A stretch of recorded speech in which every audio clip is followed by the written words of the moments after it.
Hello, my name is John Russos, and this is a Toast to My Naivety. It's all brought to you by the Here's My Thing podcast. This is episode 3 of 10, The Timberland Excuse. Enjoy.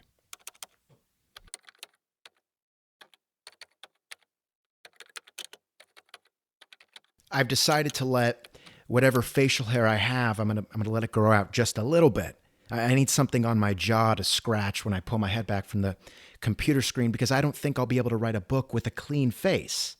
If that makes any sense. If I'm actually going to do this, I'm going to need deep bags under my eyes, and my hair will have to be a couple days overdue from a wash. I need to look like I spend my nights considering things, so deep in thought that I don't notice the button on my boxers being undone and my shirt a league above my belly button, almost in another world of thought, only anchored to earth by the sound of my fan swirling and swirling and swirling. It's only then that I will be at my most powerful. I also think that maybe my productivity might tick up a bit more when the weather turns sour. I've thought about that. Things have gotten better since my time at this coffee, SHOPPE, but I haven't fallen into that writing frenzy that people talk about, the ones where fingers purr onto keyboards, where they figuratively vomit onto a Word doc for hours on end, typing so fast that they induce an early onslaught of carpal tunnel. When things are cloudy and rainy and people dust off Timberlands, that's maybe when I'll see real, actual results. I don't know.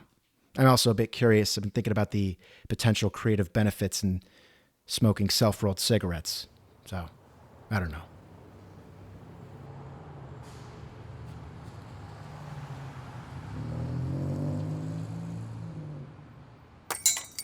I've made it a habit to reward myself by pit stopping at the plaid pantry. It's either a treat for if I feel accomplished with whatever I wrote, or just for making the 20-minute walk to and fro, cafe and back. I stop almost every day.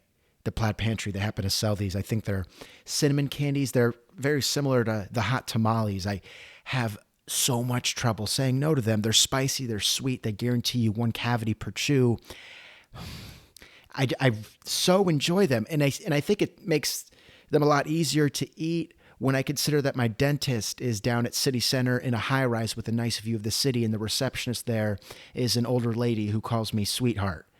And I'm still on my mom's health insurance plan, so I like going there. But still, these candies, they're off-brand, and from the cloudy, transparent plastic that they come in, I can't imagine they've been approved by the FDA. I'm quicker to think that there's something produced to cover up for illegal activity, something to take up space on spreadsheets, something to help launder money or fill in the cracks in a convoluted backstory, because I have no idea who actually buys them besides me. And they're almost always open too. I'll do the squeeze check just to see if the bag is sealed, hoping I might catch resistance like you would with a bag of Doritos or cheddar Ruffles, but they never give any resistance. They more submit immediately, dragging out a tired wisp of stale air as they do.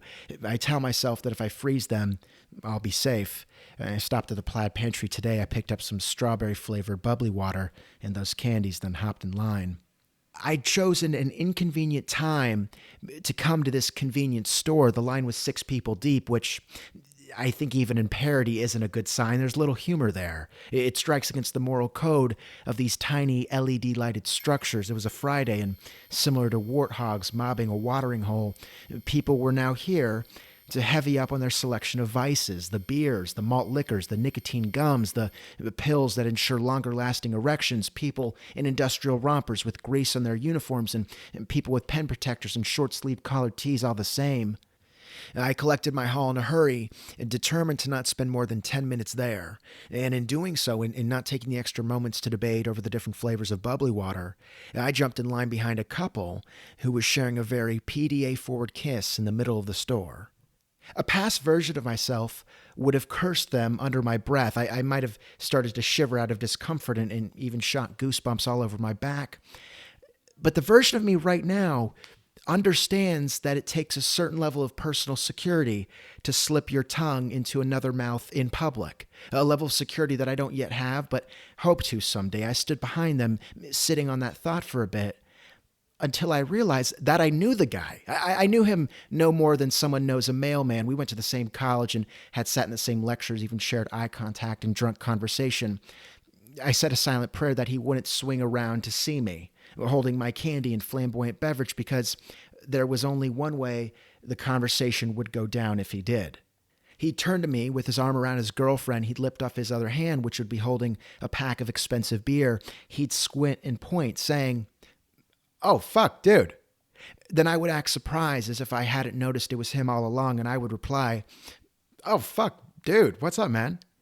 Then he'd take his arm off his girl and reach out for a dap, and I would overthink it, and I would give him a plain handshake, not willing to add the 90-degree turn to our pleasantry. And in that tiny instant, where he'd rotate his hand to finish the dap against mine, all stone cold and old-fashioned, there would be an instant in that sequence in the middle of the store, with sweat now pouring from our palms, that we'd bear the weight of otherworldly anxieties on our wrists. It wouldn't be something that we could laugh off, but it would be something that we'd lose sleep over, a precedent for how each and every interaction that we might ever have will go. I'd have to boycott this plaid pantry to assure that I would never put myself through this type of pain again. And so with that in mind, I prayed. I prayed that he continued to lick his girlfriend's lips, that he wouldn't turn around to see me standing there. But he did. Of course he did. "Oh, dude, what's up?" "Oh, shit. What's up, man? I didn't see you there." He's a nice guy, but our conversations on record have always come when we'd shuffle back to one of the bars on campus to soak up gallons of natural light with greasy French fries and chicken fingers. Back then, we'd hug, and we'd always say that we need to hang out. We'd address one another as, "Oh my God, this fucker," because I don't think we actually knew each other's names. This was just a sober moment in our history. "Not much, man," he started. "Friday. So, I hear you. So wait, hold on. I'm assuming you live, I've not seen you around. I'm assuming you live in the area?" "Yeah, like literally just up the road," he said, pointing past packs of sunflower seeds. "Okay, yeah, no, I'm up there as well." "Oh, hell yeah. Yeah, man, I like it. It's a cool part of town. I'm still getting used to it, but cool part of town. Yeah, it's different."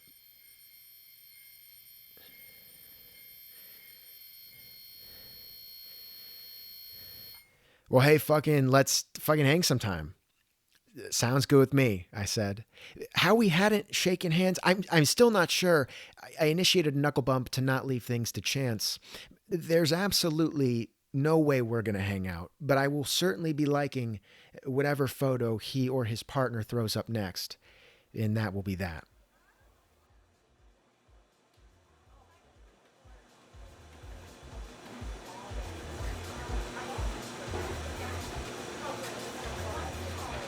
Sitting at the coffee SHOPPE bar means that when my drink is ready, I get it passed right to me, versus having to get up and fetch it like the common folk who assume the tables and booths do.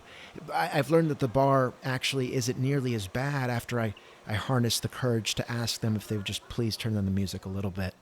Now it's a sort of white noise when I'm wearing my noise-canceling headphones. The other day, in a lull between orders, I asked the manager how many drinks he'll make per shift. He dabbed his fingers at a washcloth that was wedged in between a couple of drawers and said, "I have no idea." While I waited for him to use a term like ballpark or say something like, "If I had to guess," he started pulling levers on the loud metal machine, releasing all sorts of steam and air pressures from it. Of course, he didn't say anything else. It was a stupid question. Something like, how many stairs can you ollie to a skateboarder? Or how many tattoos do you have to a Travis Barker? He was just a bit too cool for me at this moment. And maybe overall, too, I've been trying to think of someone I know who wears, let alone owns, as much corduroy as him. But no one comes to mind.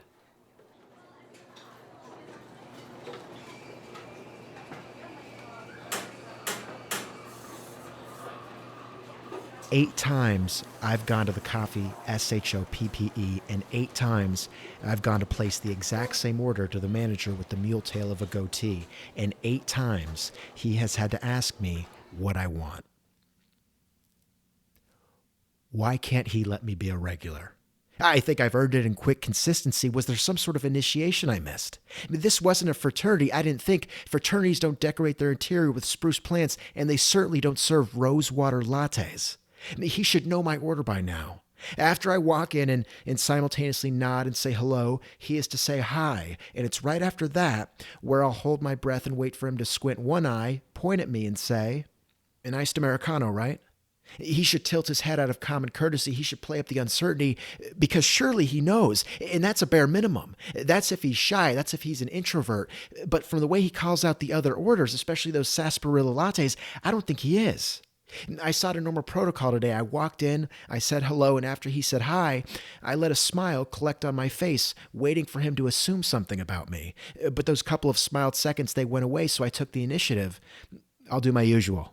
And instead of loudly tapping the touchscreen in front of him, then telling me that I owe him $3.50, he had the audacity to ask me, what is that? In my fantasy world, I have the sort of confidence that one needs to not roll over to a question like that, to be bold enough to come back and tell them, come on, it's me. To be able to be so certain that there's no way he hadn't concerned himself about me, that me not showing up to make noise on my keyboard and daydream in his store for 6 hours on end could possibly ruin his day. To be that bold. Instead, I tucked my tail between my legs, I widened my eyes and answered, an iced Americano, please. Cool, $3.50. I tipped $1.